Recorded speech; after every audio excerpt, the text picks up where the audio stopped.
Hey guys, how are you doing? It's been a while, but we've been busy here at the can mill. However, we do have new Armagnacs to talk about. David's trip to Armagnac a couple of months ago found some really neat things, and they finally arrived from the trip across the water. We're going to talk about two Armagnacs today from Bachu, small producer, and we have both his 1988 and 1989 Armagnacs. Armagnacs are a little bit of a different animal than cognac. They're only distilled one time on column still, so you get this really pure expression of what the distillate is. And also, they're distilled to a certain proof. That's the proof it's at, and then it goes into barrel and it ages there. So there's no cutting it with water, there's no adding any boisé to it. It's just pure what the distilled wine gives you. So it's kind of interesting in that regard because, you know, malt geeks can get into, you know, well, what's added to it? How is it tinkered with at the distillery? What do they do to make it taste different?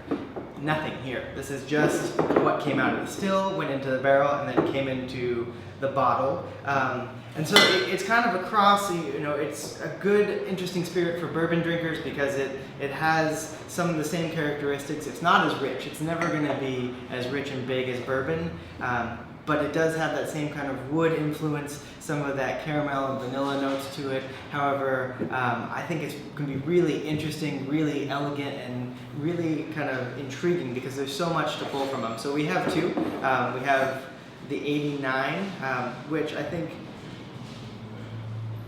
is really the more youthful of the two. It's bright, it's younger, it has some really nice red fruit to it.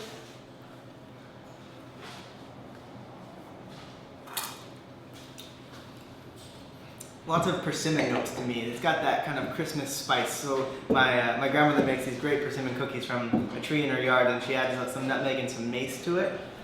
And this has a lot of that, where it's supple and fruity, but it definitely has a good backbone of spice that I really like, and it's very interesting. Makes me wish I owned a library with a big mahogany chair to sit in.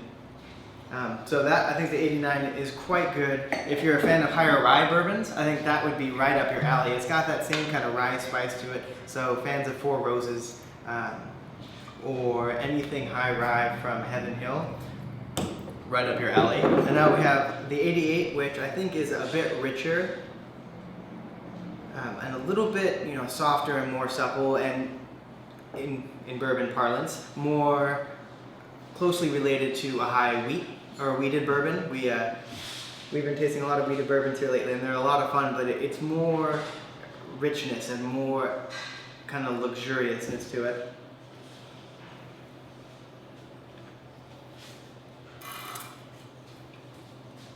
And it's much darker toned too.